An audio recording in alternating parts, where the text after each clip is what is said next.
We welcome you to Rite TV, and this is Sarah Miriam Baby Amkama, your host today. At Rite TV, we have our guest, our famous guest, Auntie Evas Atwiine. Auntie Evas, you're welcome to today's show. Thank you so much for having me. Every time we have Auntie Evas, we are truly blessed. Now think about me, who is actually hosting her. By the time the program is done, I've received my dose. But today, Auntie Evas is here, and our focus is going to navigate eventually to the boy child, but especially the leadership position for which we are raising the boy child.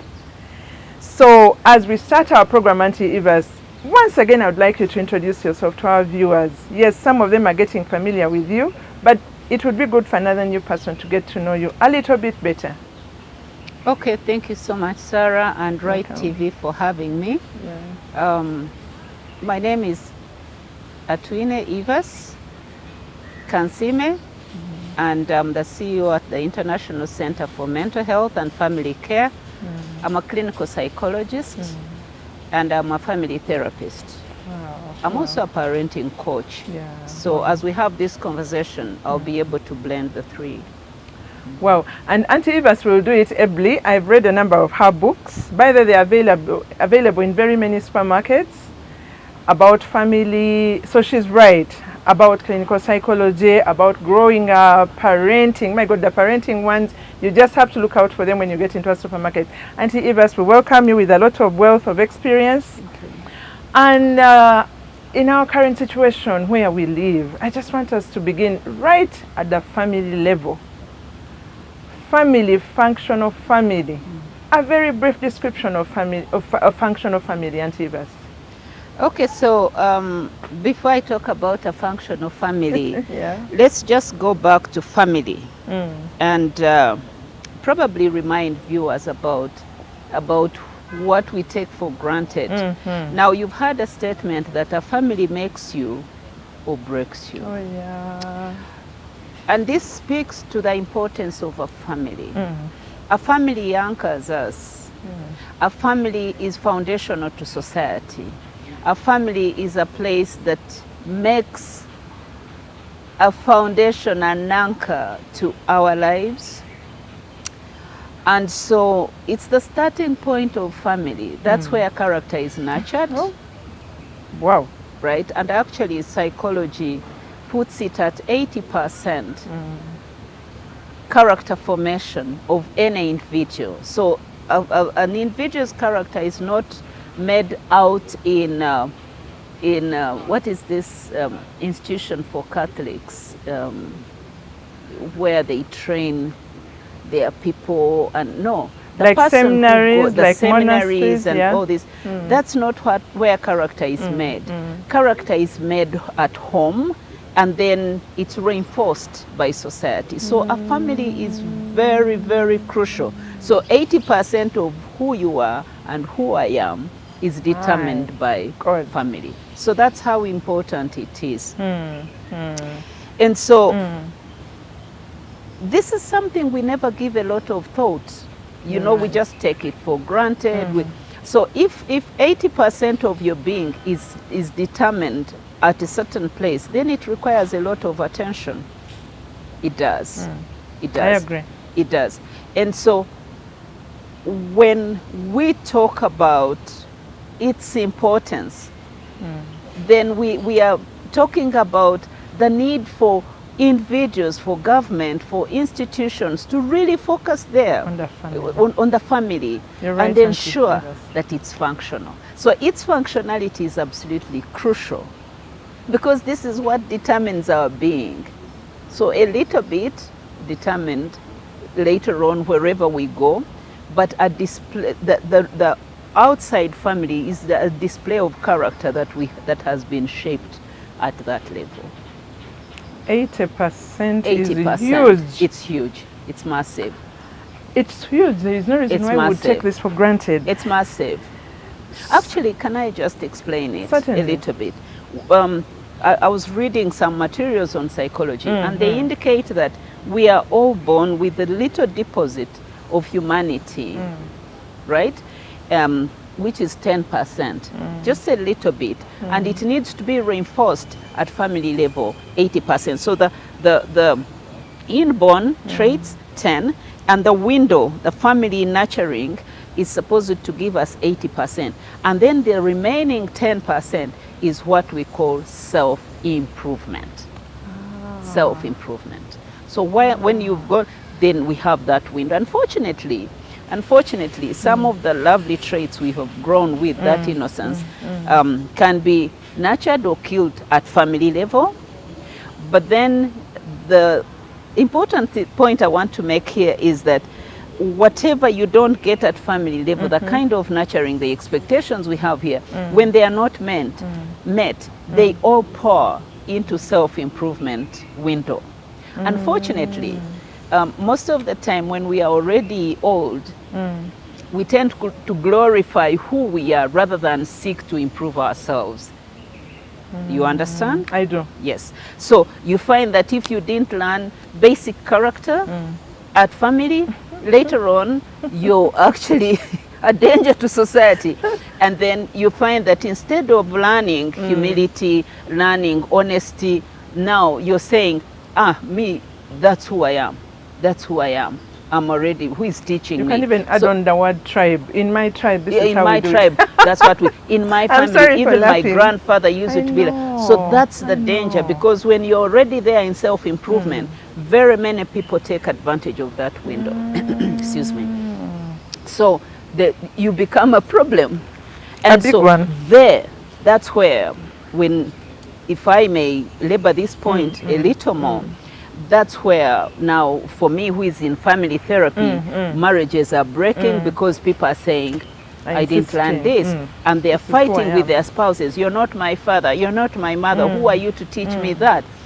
Even when we get saved, even when we are in church, When you're Christian. our characters, some of the flaws that we have nurtured over time, some of them can't change. That's why we have chaos in the church, even amongst church leaders, because you'll go back and you've had a question people ask, Ono yakulirawa. Where did this person grow up from? Because that's an expectation on family. You see, even when it's not documented anywhere, people are questioning, where did this person?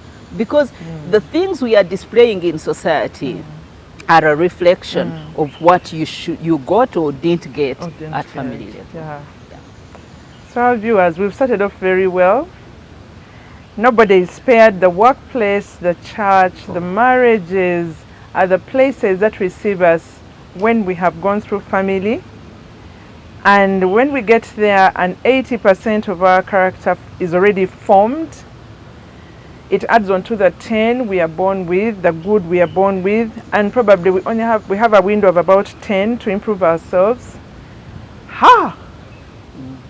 That's what it is. This is serious. This is science. It's science. This is serious. Absolutely true. Yeah. So, very briefly, how would you assess the functionality of our current families in Uganda? Well, on average, especially considering average, that means it will bring in that the ones who are extremely high will be brought a bit down, the ones who are down will be raised a bit. The average conditions, looking at the economic situation, housing situation, education level, how are families working in this country? Well, that's a million and one dollar question. Well, that's so broad. It's broad. It's quite broad, but I'll probably, and I don't want to speak as a non-scientist, because I don't want to just start exaggerating things. But I wouldn't go there. I'm a statistician, so I know statistics about housing. I know statistics about poverty, and I don't want to go there. Yes. So there, I don't want to go there. But the let people me focus. Who come to you give you a view. Absolutely, but you see, the people I deal with are dealing more with social issues and relational issues more than finances. Now, I'll talk a little bit about that, but let me focus on the quality of our families. The quality. And I'm going to use science because there's a study that was done here in Uganda in 2021, and it's on 2022, and it's about family situation, the family situation in Uganda, and probably people don't know that our divorce rate has gone high, right? Our divorce rate, this study puts it at 12%. So we've moved from 4 to 7 now to 12%, according to that report that was done with the Ministry of Justice. 12%, which means that every 12%. That is dangerous. Yes, it's quite dangerous. So this means that 12% of our marriages are ending in divorce. But let me also talk about the group that say they are happily married. And when someone says they are happily married, I'm going to talk about the family system. Please remind me. So when someone says they are happily married, that's a very big implication on the happiness, right? It has serious implications on the status and state of the family. But then let me give you a very worrying statistic. So we have 12 ending in divorce. Only 11 say they are happily married. So the 77% of the people said they are very unhappy in their marriages. And this is seen in our experience at the therapy center because people are so unhappy. And I was also looking at another research that talks about mental health issues in families. It's so bad. The rate of depression is so high.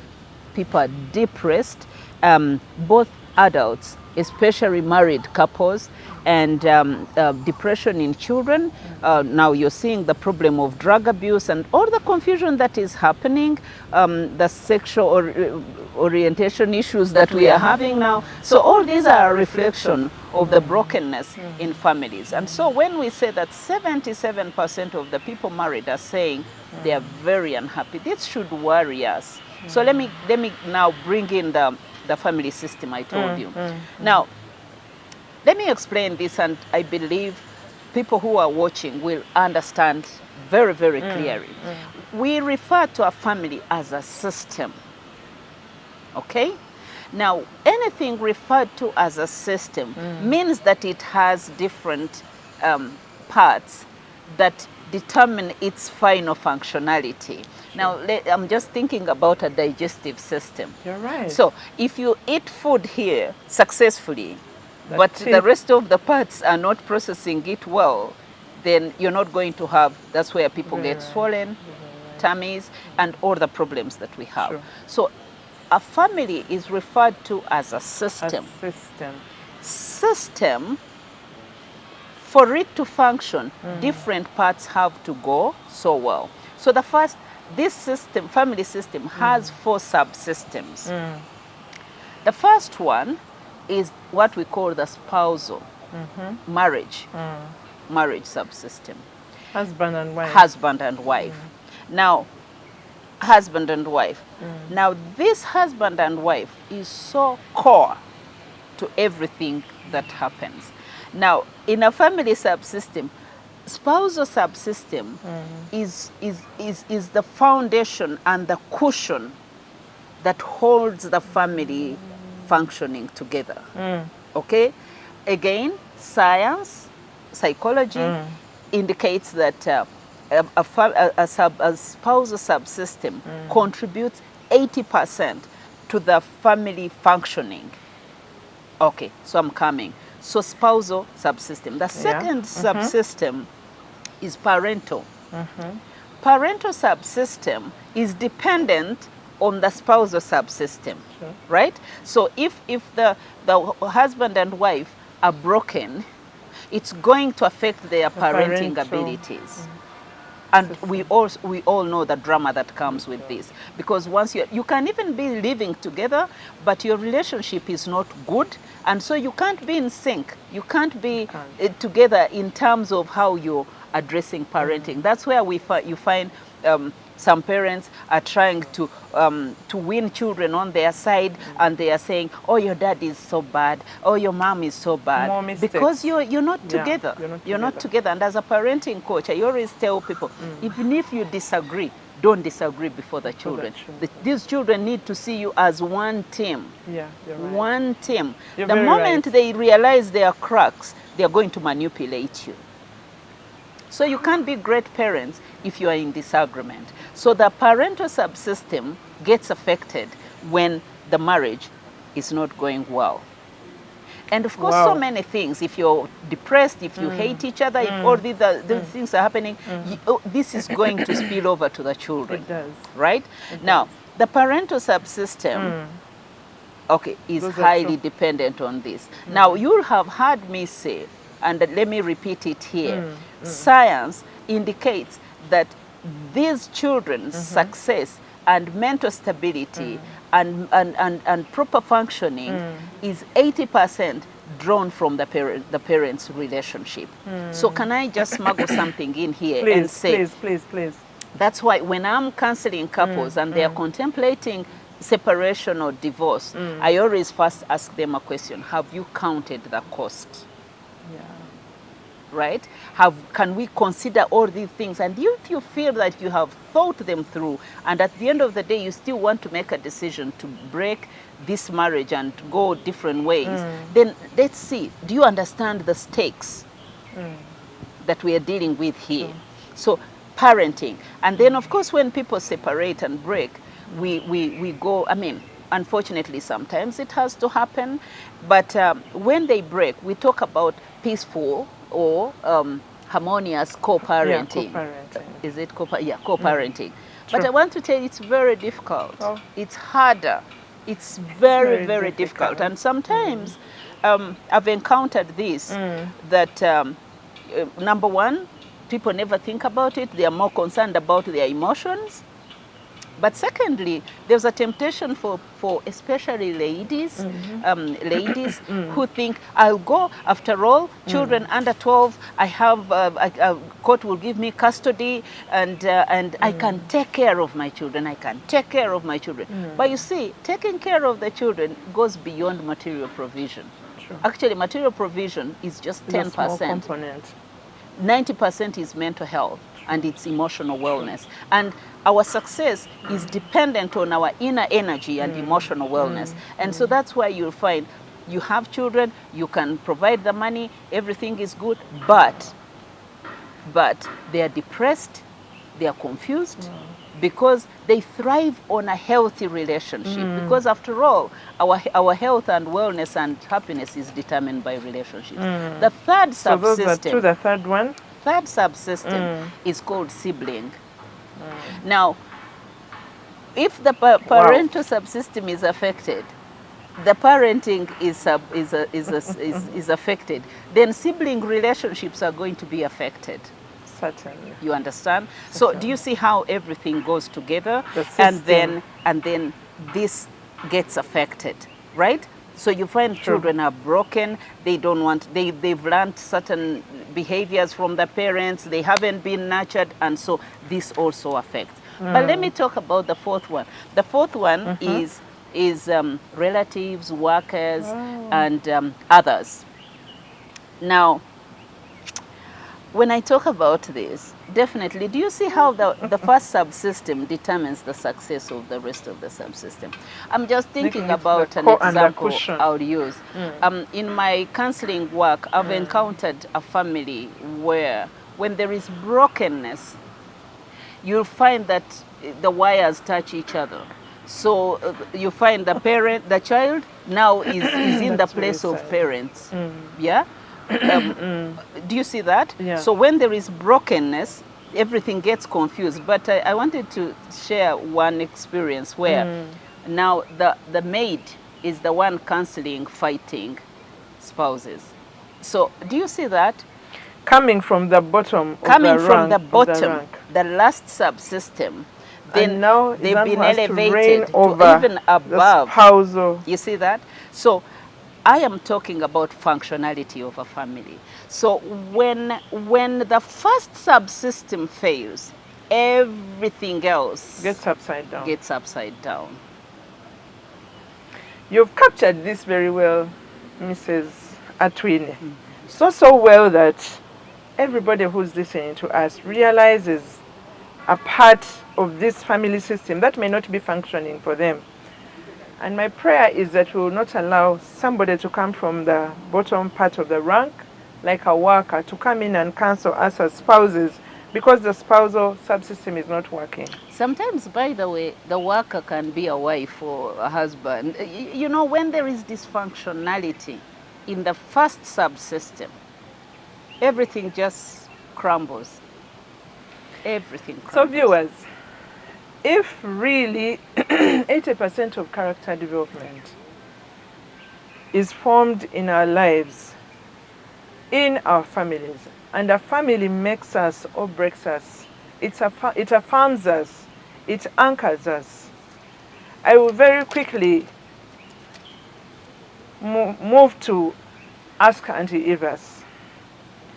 With these statistics that are not good, 77% of couples are not happy. 11 are happily married.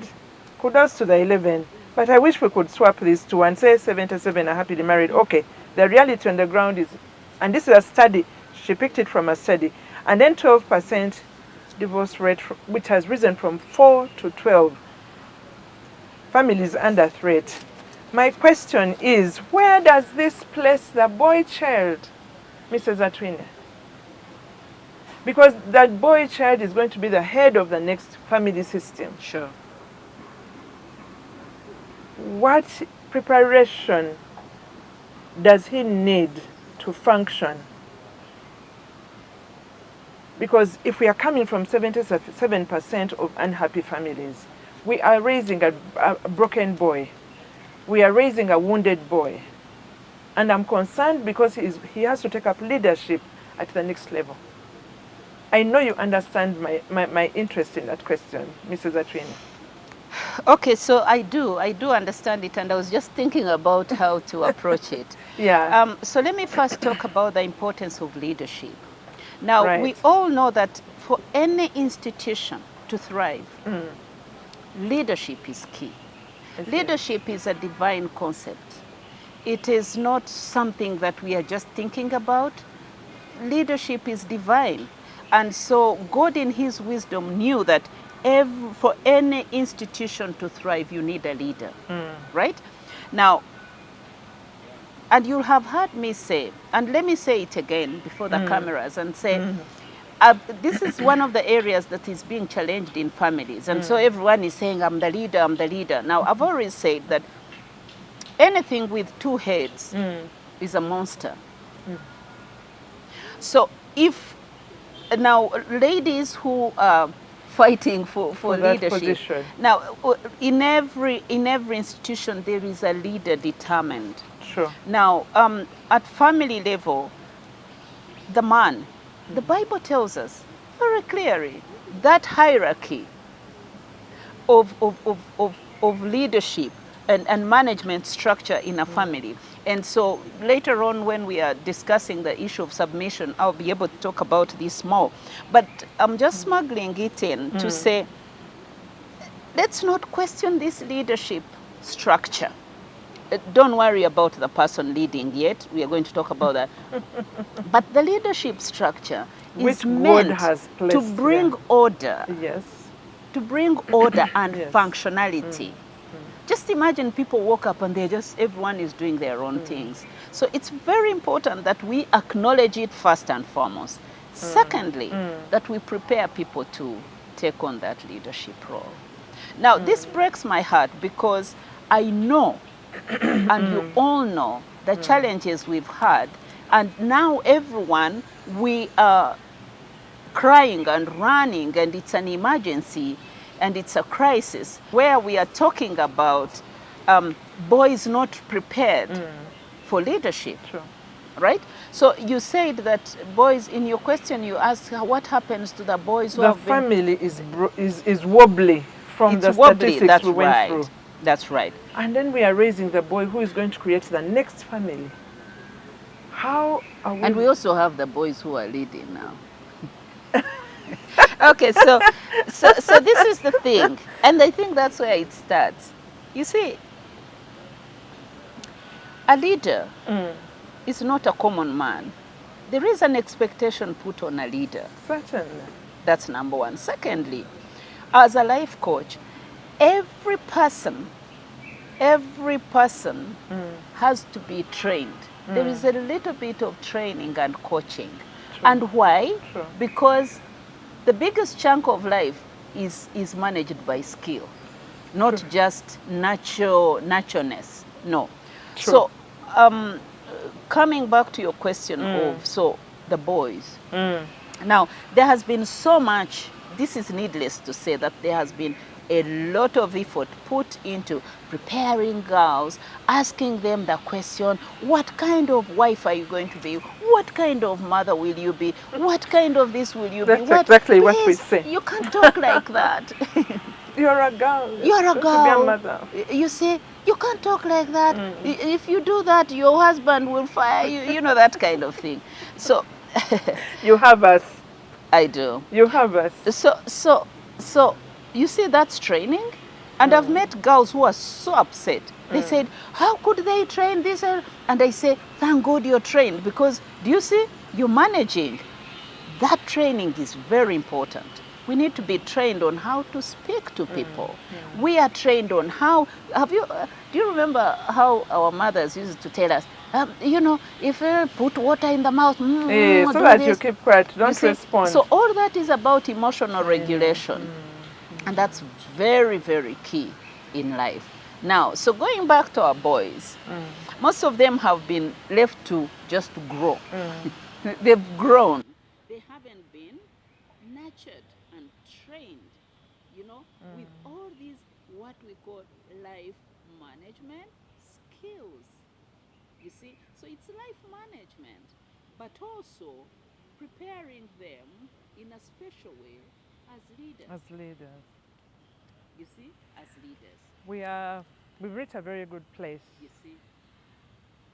I already noticed we've put in a lot of effort in training the girl, and already the boy who is going to be the leader, there seems to be a little bit of neglect. So when we come back, Mrs. Atwiine will start exactly there. That neglect that came in. And I even suppose I'm a mother myself to 3 girls and a boy.